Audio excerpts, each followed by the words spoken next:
So to create an interface, it's actually a type just like a class.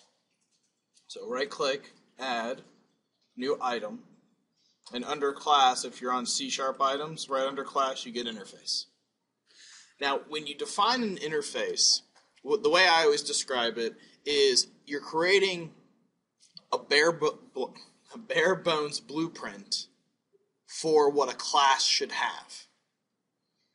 And when I talk bare bones, we're talking like this is the name of the method or property, this is the return type, and then these are the arguments or parameters that are passed to that method. That's it.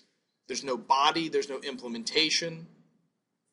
You give it a name, the interface itself has a name, and then it has a list of members. And it's just the names and those basic kind of blueprints for that member. So let's start out with an interface for a shape. Okay? We're going to build the blueprint of what a class that represents a shape should have. So we'll call it iShape. In C#, the convention is to always lead your interfaces with the letter I, capital letter I. So it's iShape. If you went through system.data namespace at all, or if you're using that, you'll probably see like IDB connection, IDB command, those types of things. Those are interfaces for a database connection and a database command. Those things we covered last week. So when you go in and you create a new interface from scratch, it comes up and it's pretty barren. There's not a whole lot to it. You've got the interface itself. I'm going to make this public. And then you have this body space.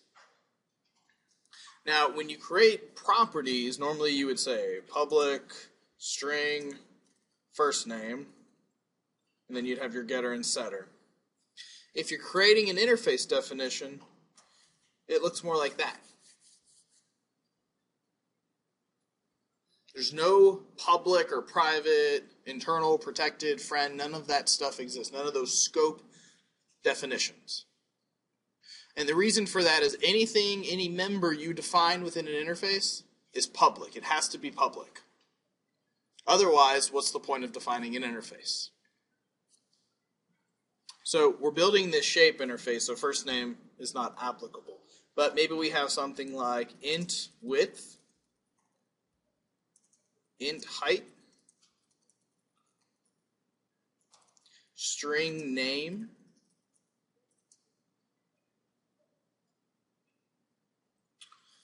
maybe we have these types of properties.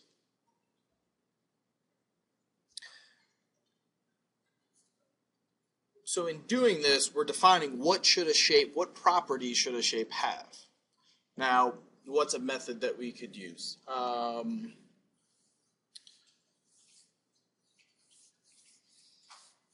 can't think of a good example, but let's just kind of take this slow. We'll start here.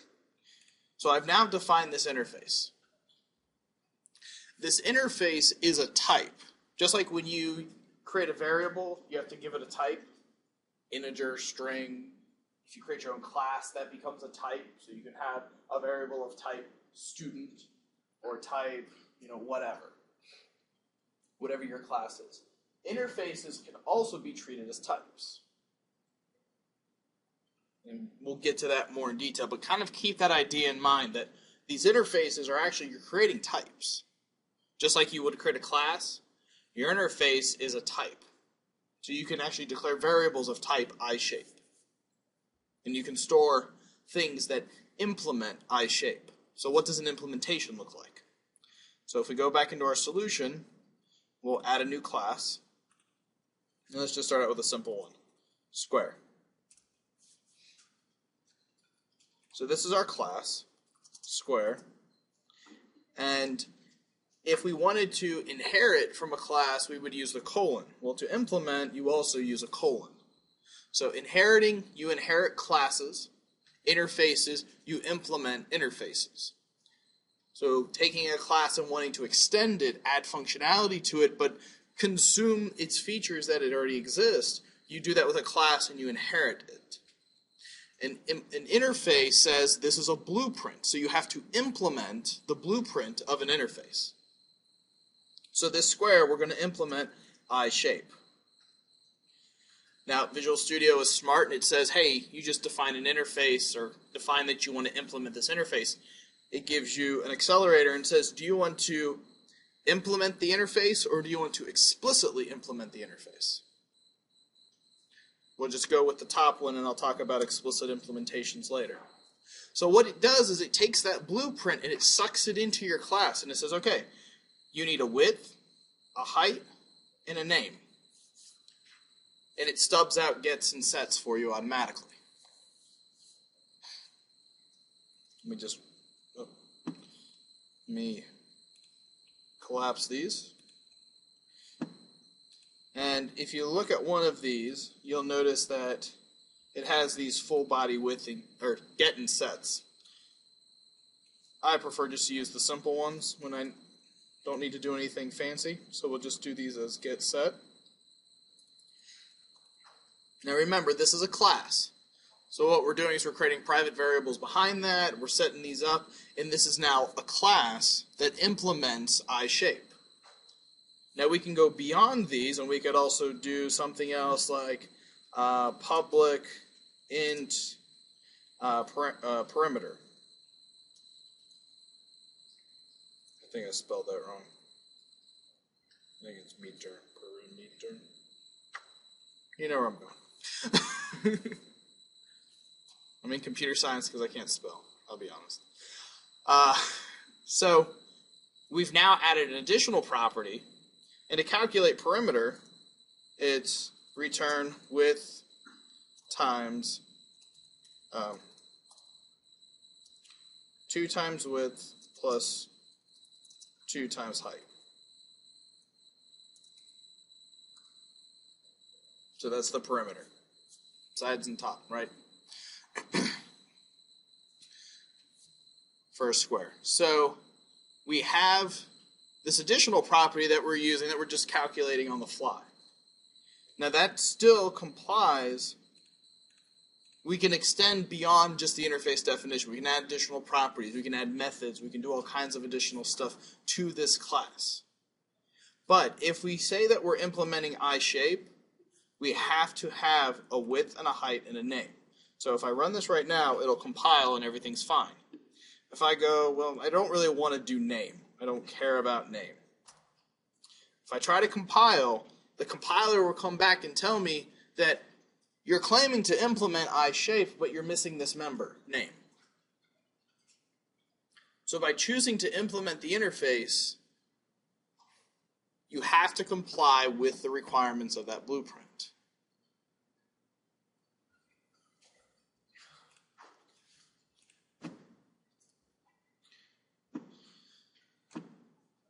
So let's go ahead and create another shape. So we'll add another class. So we'll do triangle.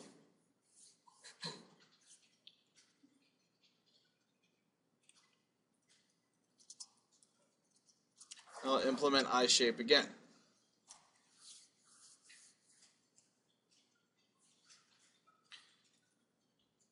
Now I can hand code these implementations. I can say public int width, public int height, public string name,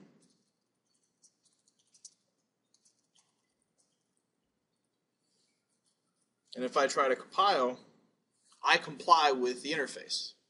I'm meeting that blueprint, that contract.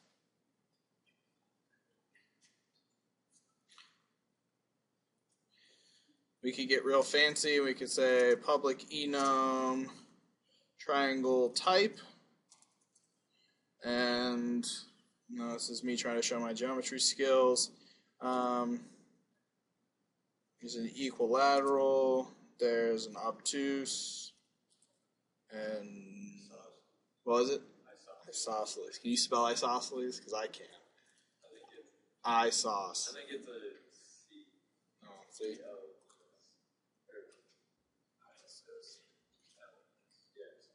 All right, okay. All right. If you don't know and I don't know, then that's okay.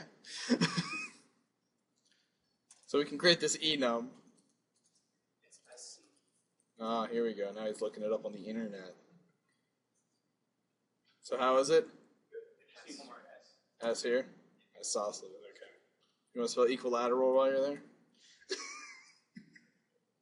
Q-U-I-L-A-T-E-R. A-D, No, the T. That's in Paul. oh. Lat, Earl. Okay. All right, so thank you. So then we can say type, get set. All right. So again, we can extend this to make it conform or comply with what kind of shape we're actually implementing. So what's the point of this? Why are we creating this blueprint? What's the big deal? Is there a big deal? Also, you don't have to recreate it twice. I don't have to recreate what twice?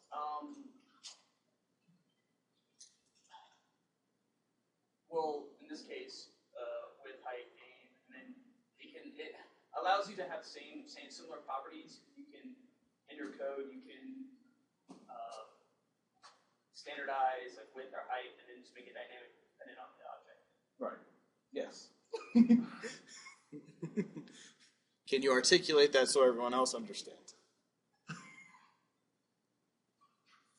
It's like you're in a club. Some people have memberships for that club. Oh, I like that. Okay. And you can only have these benefits. I like that. Okay. That's a good way to think about it. All right. So taking that analogy. So defining that interface. I like the club idea. So it's kind of like you are in a club. So in order to be implementing that interface, to be part of that club, you have to implement these members. By doing that, you declare a variable of that type, that club, I-shape, and any object you create, whether it's, in our case, a square or a triangle, can be put inside of that variable that's of type I-shape. So let me show you what I mean. So if I say I-shape, my first shape, shape, and then up here I also create a square equals new square, triangle T equals new triangle.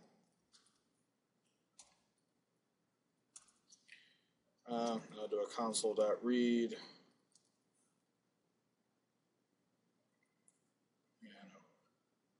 And I'm just going to run this just to show you that it currently doesn't really do anything. So it runs, it executes, it waits for a key press, and then it disappears. So nothing fancy. If I come back in here, I can do an explicit declaration, and I can say the name is square, and the name is triangle.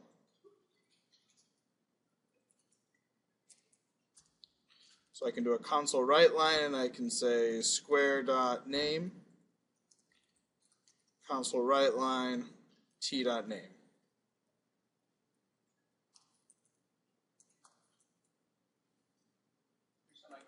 Oh, thank you.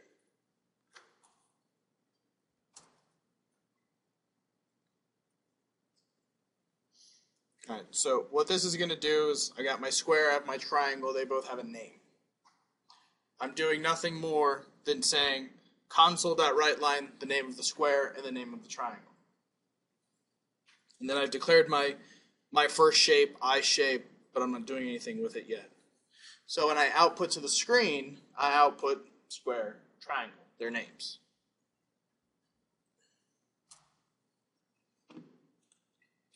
The interface, using the analogy of the members, I can put a square because it implements I-shape, or a triangle because it implements I-shape into that variable. I can store them.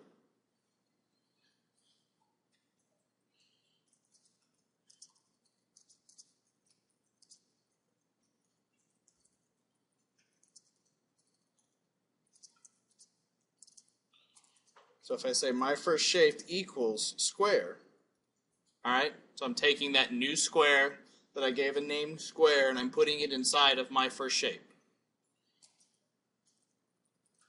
I can do a console.writeLine and say my first shape says my first shape.name.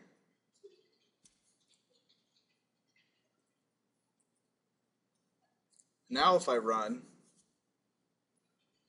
I know that's kind of hard to read, but it says square triangle says triangle. I then assign the square into my first shape, and now it says square. Okay? Is that concept pretty easy to follow? Okay.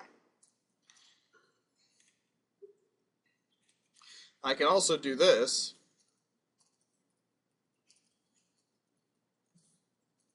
T.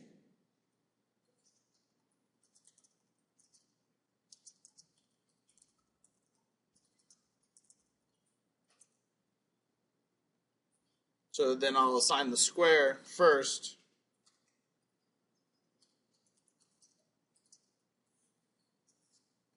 to my first shape, and then I'll assign t into that same variable. Now they both still exist inside of the square and the t variable, but I'm also assigning them inside of my first shape. So now what happens is the square says square, the triangle says triangle. I assign square to my first shape. My first shape says square, because it's really a square in that variable. Then I assign t to my first shape, and then my first shape takes on that name property, or it has that name property, therefore it says I'm a triangle. So we're creating this blueprint to say, as long as you implement my definition, you're part of the club, and you comply with this contract, you can be inside this variable. Okay? So the question becomes, what's the big deal?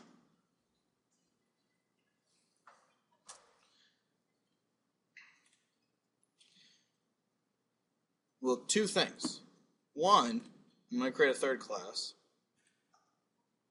I'm going to call it a circle.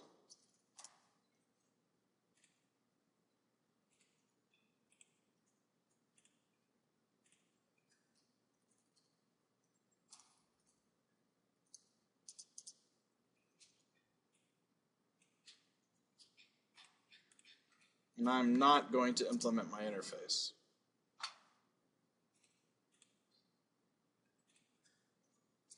But I am going to come in here and say circle, prop, string, name.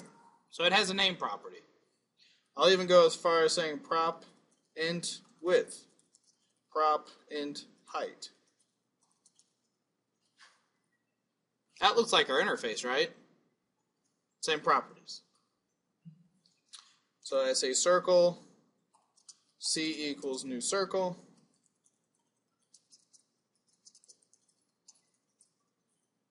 Oh, I keep doing that. So we'll say console.writeLine, circle says C.name.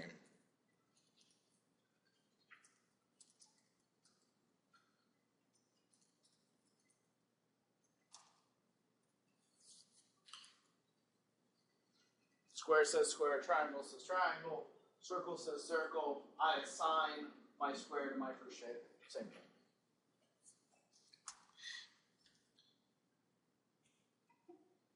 If I copy this and say, okay, let's do it with the circle, right? Because it has the same properties, so it's all the same gig. So assign C, and then here we'll put C, and we'll hit F5, and we get a build error.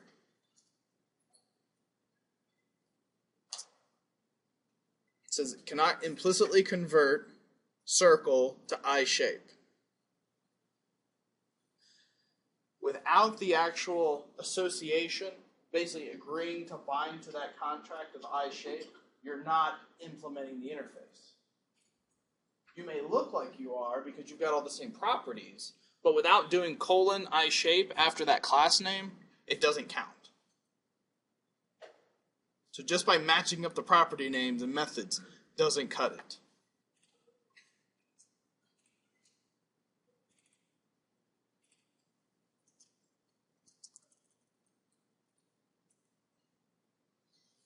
By adding that to the line, everything compiled, F5 to run, and everything runs. So now, assign assigning C to my first shape is a circle. So what's the big deal? What is so important about this? Well, let's say we wanted to have a collection of shapes. A collection of squares and circles and triangles and any other shape. And we don't really care what they are, we just want to have a collection of them.